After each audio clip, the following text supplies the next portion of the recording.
Okay, Ji. So today we are going to have a masterclass, and let me give you a small and brief idea about what we are going to cover in this session. So basically, this masterclass is meant for having the discussion regarding why the students in PM are failing and why the average pass rate is going down. What are the reasons? What are the expectations of the examiner that we have to understand so that we can pass this paper in first attempt? Even though there are some students, probably there might be some students who are attempting or who are re-attempting this paper for example, like once or the twice. So this session is for the students who are struggling with the ACCA PM or who want to know how to pass this paper in first attempt. So I start my discussion from my introduction first. So my name is Inam Ur Rahim, and by qualification I'm an ACCA.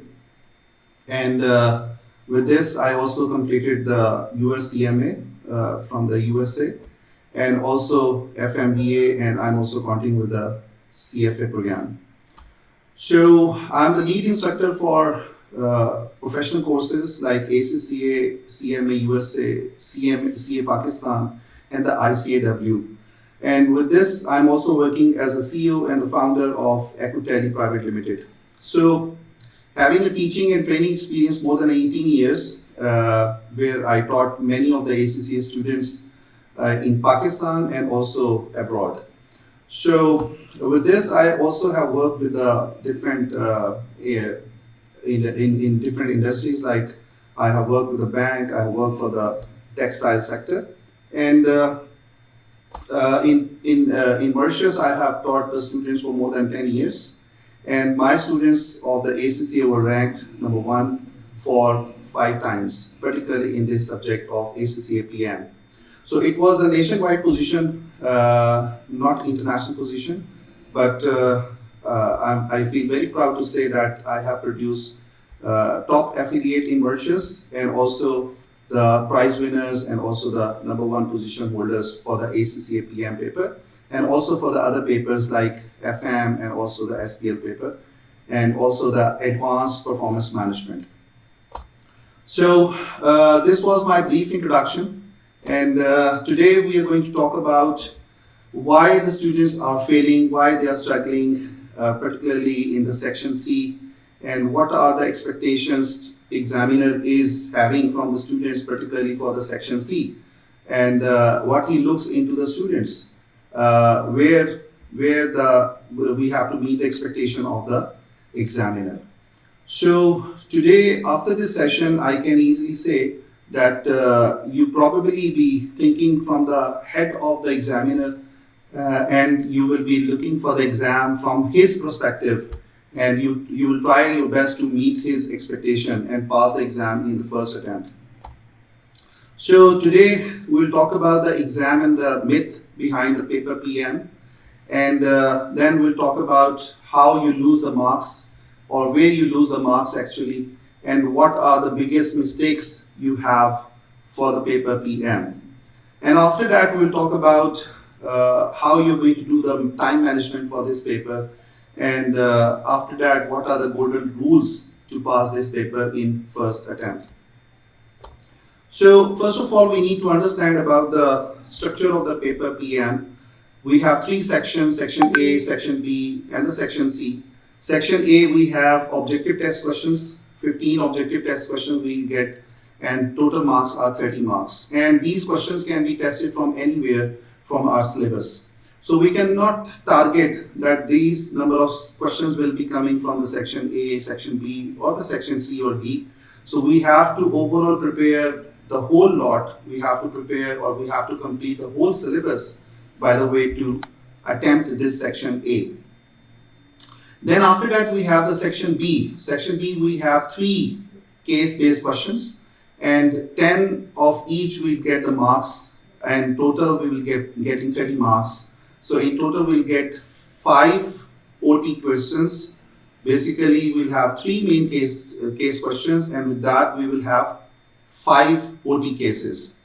So this can be the choice of the examiner. If he wants to set a question from the section A or the section B or the section D or C. So wherever he wants to set a question, so he can easily set it for you. After that, we have the section C. This is basically going to set the destiny actually for the ACCA to make you pass, or the examiner to make you pass or to fail, what I usually say. And in our discussion today, we will be mostly focusing on the C section, how to attempt it perfectly. And with this, we will not be able to ignore the section A and the section B. So the examiner, if you look at the examiner comments, which is published after every attempt, so you will see that there are a lot of comments examiner put for the mistakes or the good things or the bad things about the students, that the students have not ideally attempted the question. So our discussion, as I mentioned to you, that will be mostly focusing on attempting and securing 40 marks, and this as I mentioned to you, this is going to be helping us to pass the exam. So first of all, we talk about mostly the students think about like this paper is only about learning and applying the formulas. So there are so many formulas. Sometimes students complain. When I teach students, I get many complaints from the students like, sir, there are a lot of formulas to memorize. So all of those formulas we have to apply in the paper. So students, you will be getting some of the questions, some of the formulas you will be getting in the paper. Examiner tells you to memorize those formulas, but it's most about, like in this paper PM, you have to not only apply the formulas, you have to understand about the thinking side also. You have to understand about what is being examined and how to answer that, what is being tested, and how to basically attempt that, your thinking, your mindset in the real life. So the reality is about, you have to apply the formulas, you have to apply the knowledge, particularly the technical knowledge, what you have gathered from reading the books, from reading the study notes, or from reading it from the study hub. So you have to understand about this paper is application-based paper. It's not about memorization, it's about application. Second thing is that you have to analyze the situation, particularly when you are in the section B or you are in the section C. So examiner give you different cases to handle. And you have to understand the scenario. You have to analyze the situation given to you. So this is the second thing that you have to keep in your mind when you are attempting the PM paper. The third one is that you have to evaluate the situation. You have to analyze. After analyzing, you have to evaluate whether it is going to be beneficial for the company, what you apply, whether it is going to be adding value for the business, whether it is going to add value for the management or for the CEO, or whether it is going to help the senior management to take the right decisions for the business. So I usually say that you have to think from the mindset of the management. It's not about like you are just a junior or you are the clerk in a business and you are just doing the routine work. So you are not going to doing the routine work. By the way, you are going to helping the management and to understand the situation and to give them some ideas or to help them to take a decisions what is good for the business and what is not. So the first thing that we have to clear when we are studying this paper is it's not about only memorizing the formulas. After that, we talk about the difference of the students who pass the paper just, or those students who are the typical students, and the students who are the top students. So I have divided it into the 3 categories. So students basically in the paper PM, they fail because they don't know how to apply the knowledge into the real life. So this is very important. So you must understand it to apply the knowledge, and you have to know how to climb up in this pyramid. So first we talk about the typical student. What is the typical mindset of the student when we are studying the paper PM? It's about like, okay, you just go through the study text, you go through the study hub, and that will promise to pass the exam. It's not the case. Then we have the second type of the students who just want to get pass in the paper. And to pass, to get into the list of passing, so you must understand that how you're going to use your knowledge into the scenario or the situation which is given to you. So the students who pass, it is being observed, and it was also being discussed by the examiner team, that those students who just pass, they know the scenario, they know the situation, and they apply the knowledge. And the third categories of those students who are the top students, which the examiner expect from you to have. The top students are those students who know, who evaluate the business basically, who understand the business model, who understand about the logic, who understand about how to analyze the situation and to add the value for the examiner. So the students, when you observe, the students are getting top in the list, or those who are the position holder, worldwide position holder for the PM. So basically they understand the business very well, they understand the business model very well, and they also add value for the examiner, like they think out of the box. Fine, so 3 in the list we have typical mindset students, passing students, and the third one is the top students.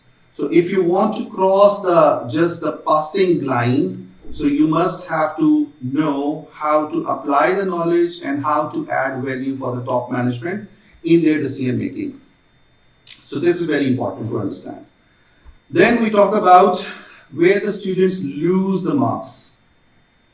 So if in the paper you just apply your knowledge, so examiner will going to give you the marks for that. But mostly the students, they are lacking in application, lacking in analysis, and lacking in evaluation of the situation. Okay, so analysis, application, and evaluation, where you get the marks, by the way. So examiner is expecting, I have also written on the right side, like the examiner wants, tell me what it means for the management. So if you tell them that what it is meaning for the management, examiner is going to definitely give you the marks for that.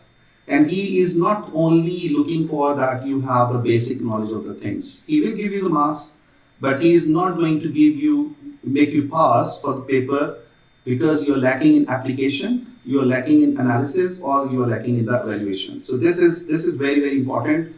What the examiner has commented very, very, in many times he has commented that I look in the students, like he must know application, analysis, and evaluation.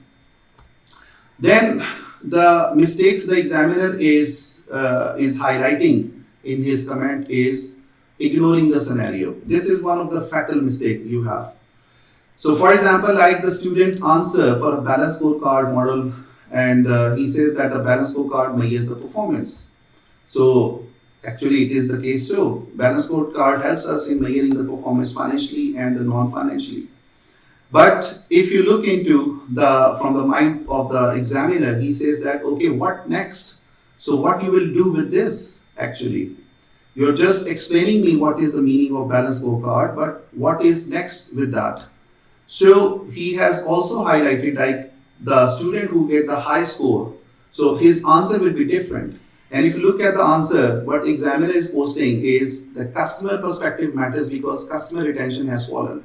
Now what you need to do, you need to analyze the scenario, you need to analyze the situation, and you have to extract the information from there that the customer's retention has fallen. Probably this was a situation in the scenario which was given. But unfortunately we ignore that scenario, we don't understand the situation. So ultimately we just write the basics. So he says that the customer perspective matters because customer retention has fallen and the management needs to identify the reasons of declining their loyalty. So why the customers are decreasing, what was the reason, and what you can do with that.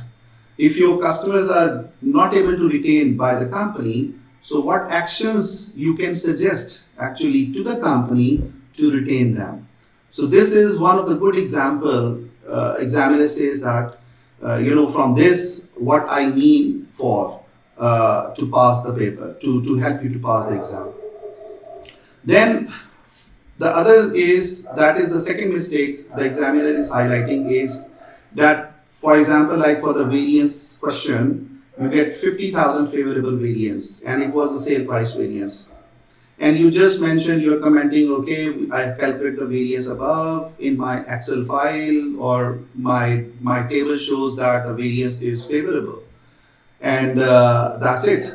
So what examiner wants from you? The examiner wants that, okay, fine, you have calculated the variance, but why did it happen? Why you get this variance of favorable? And what was the reason behind it? And whether this favorable variance is sustainable? Is it going to be long lasting?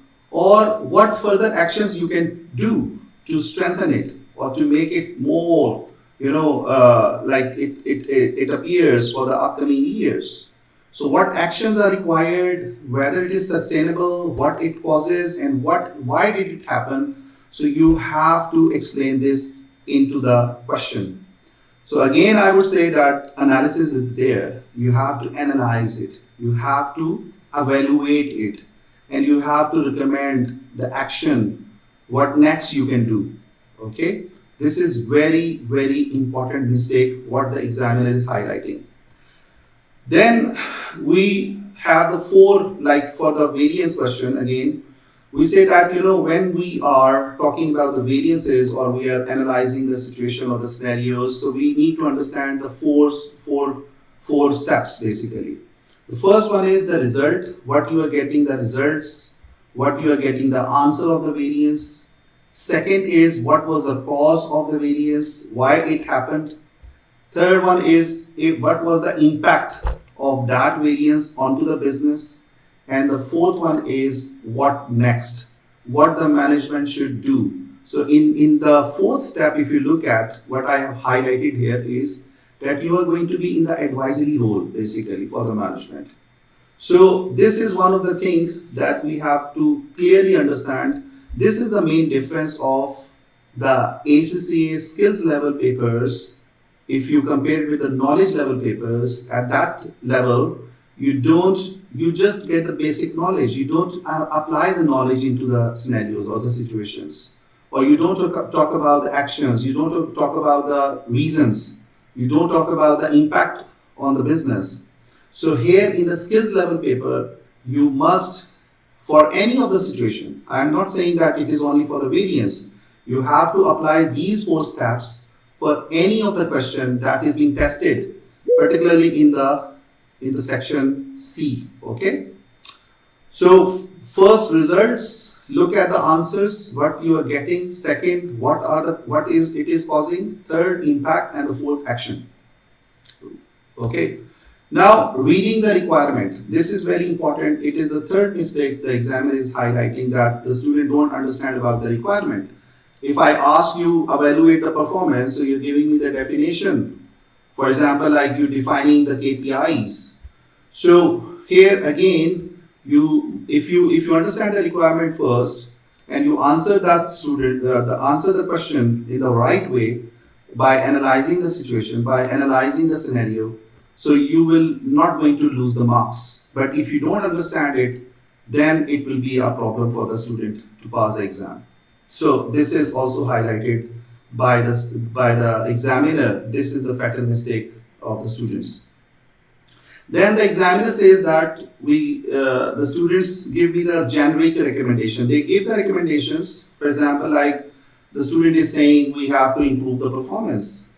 But if you look into the strong side of the strong recommendation, if the examiner, what he is expecting from you is management should investigate labor idle time and redesign production scheduling. Again, you can see here, the examiner is asking you to add the value for him. So give me the recommendation, and it should be recommendation again relevant with the scenario. Okay. So it should be specific, it should be practical, and it should be scenario based.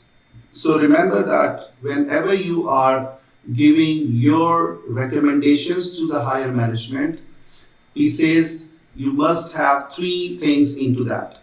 First one is don't be general. Give the specific to that particular situation. Answer should be specific. Recommendation should be specific.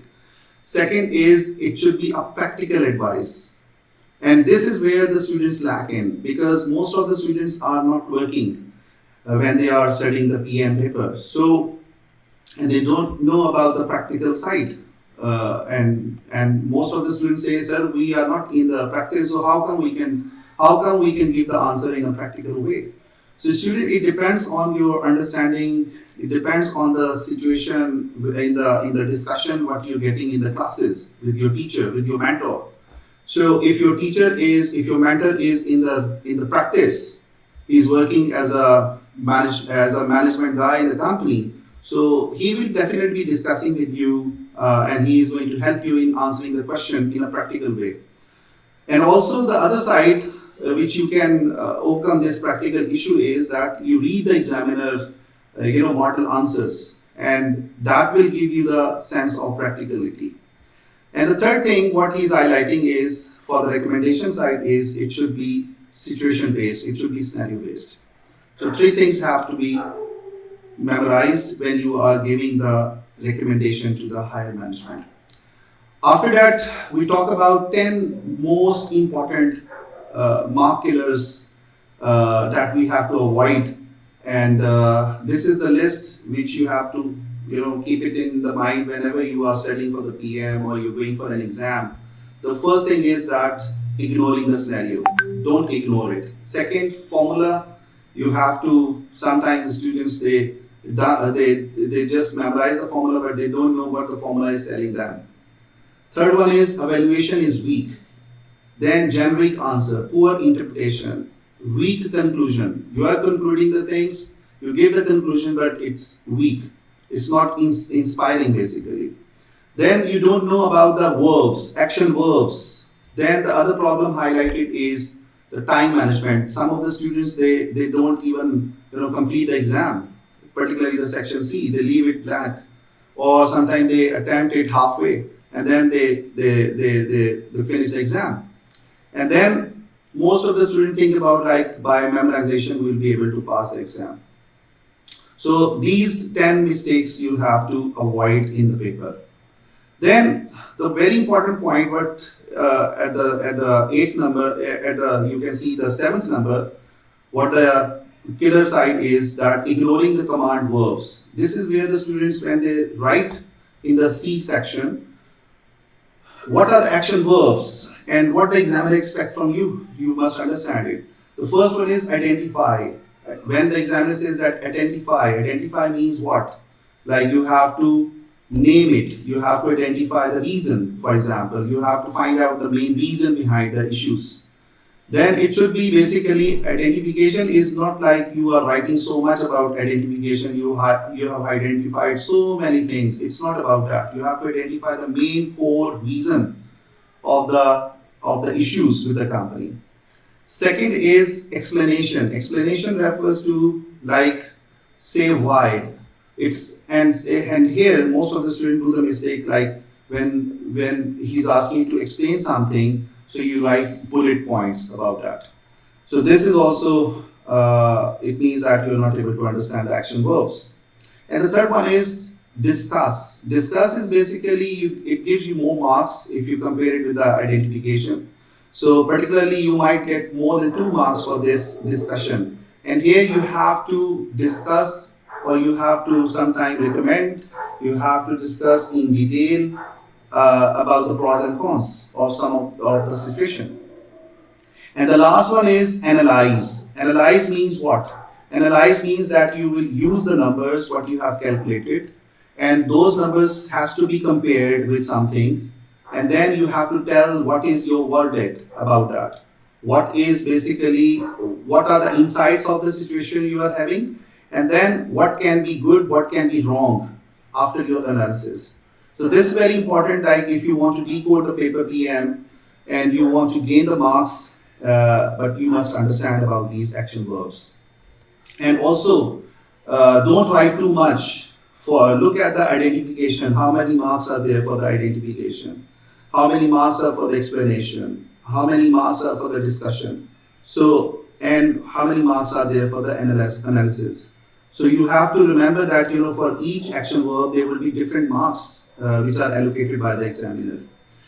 So this is very important that you have to memorize these action verbs and you must understand the meaning behind it. Then section A and the section B, we were talking mostly about the section C.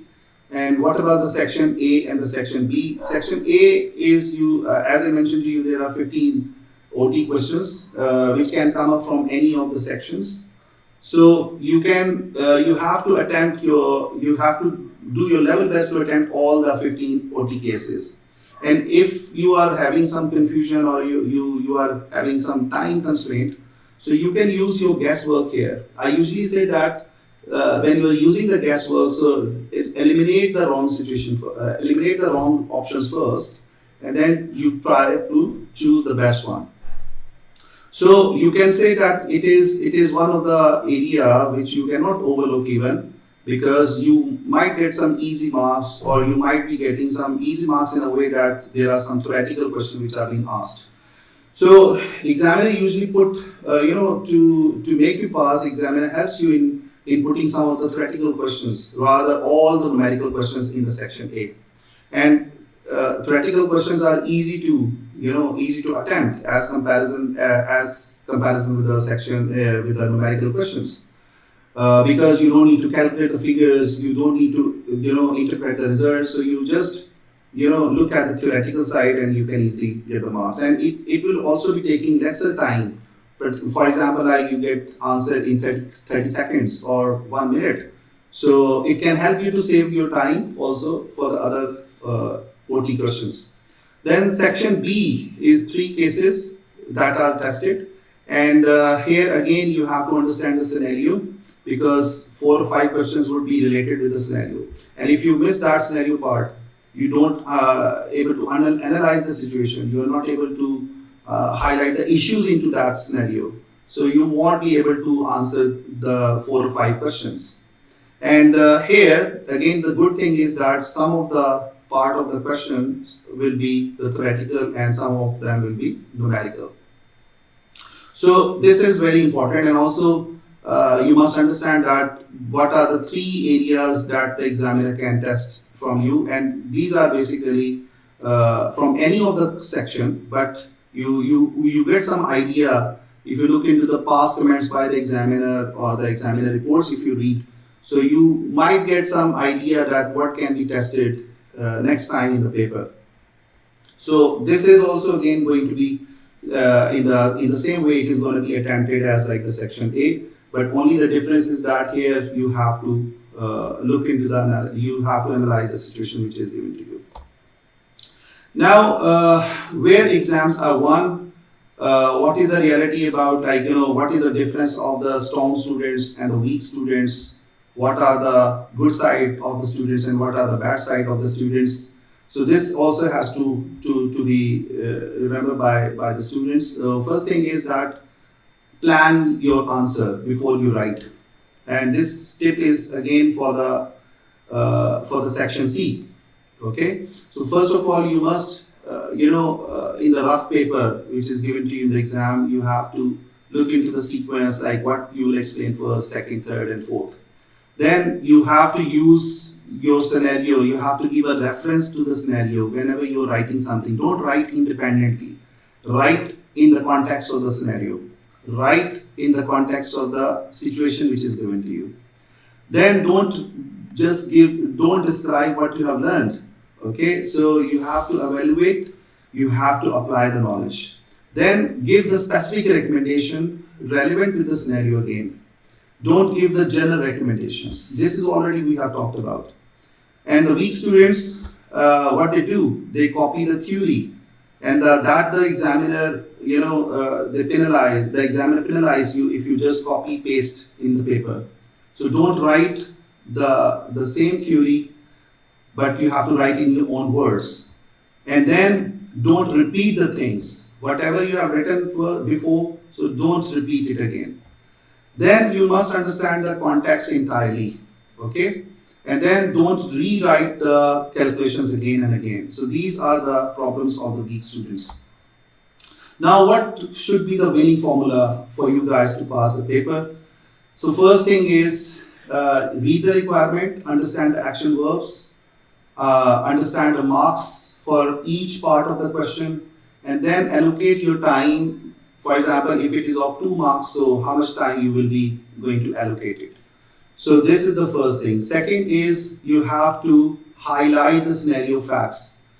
Must understand what are the good things, what are the bad things, what is the problem the company is facing, and what are the company thinking about the alternatives or the the recommendations by the other management guys, or what the company is planning ahead, what are the budgets, or what are the forecasts the company is having. So you have to highlight it from the scenario. So scenario facts are very important.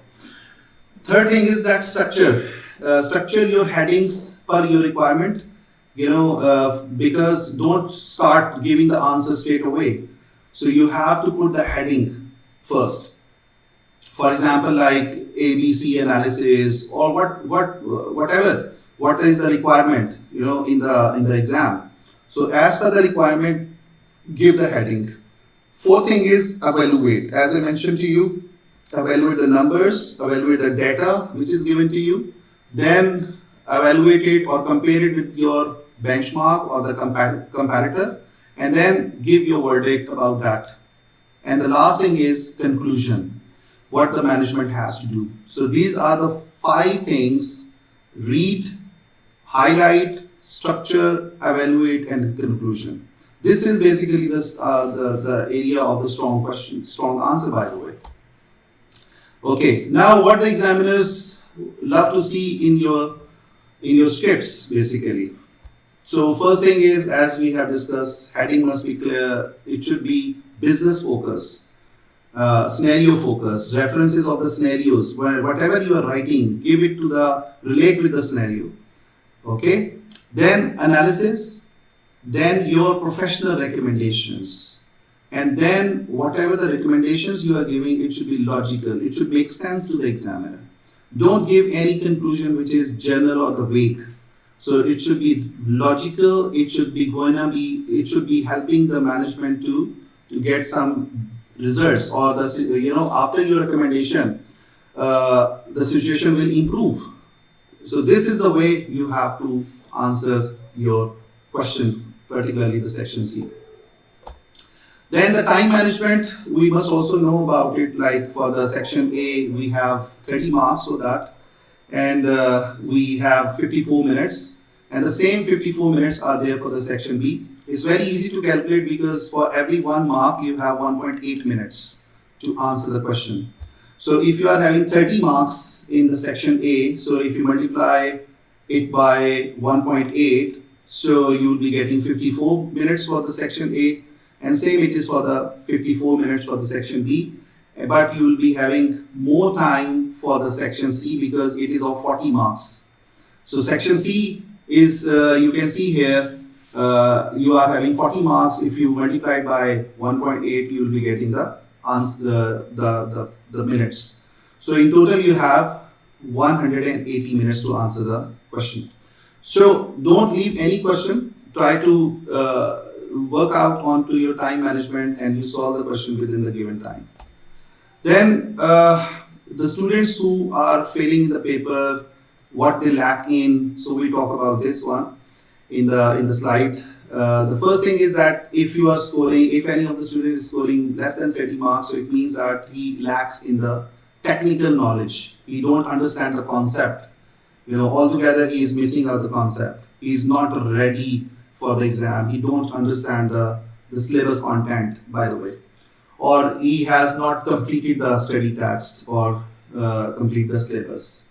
If you are getting into the 30 to 40 marks range, so your practice has to be improved. So this is what the examiner is highlighting actually, and also based on my experience of more than 18 years. So I have analyzed the students, like those who are scoring, those who are falling in this range. So they are lacking into this one. Then you are getting 40 to 49. It means that you are lacking into the evaluation skills. You are not able to analyze the situation. You are not able to evaluate the situation. Your conclusions are weak. So your evaluation skills are missing. You are having a technical side knowledge, but you are not able to apply it into the real situation. So that is the examiner is highlighting that I am not going to make you pass, I am going to make you fail because you are not able to apply that knowledge into the scenario, the situation. And then 50 plus, those who pass the exam, they have the refined technique of attempting the paper. So this is where it makes a difference. So you should understand about application, analysis, and evaluation. Then what you can do, how you can overcome your problems or the issues if you are not able to, you have never practiced for the evaluation, you have never done the analysis, or you have never done the the conclusion side. So what you can do, so there are 4 weeks plan, that is of 1 month, what you can do to prepare for the exam. The first thing is that, first one is diagnose your problem. Like you try to attempt the paper, look at what you are missing out. Are you not able to understand the requirement? Are you not able to understand the scenario or the situations? So this is, you have to first of all diagnose your problem. Second is, in the week 2, what you can do, you have to practice 1 section C questions daily. You can practice it from the study hub, you can practice from the from your exam kit, whatever the exam kit you are using, whether it is a BPB or the Kaplan.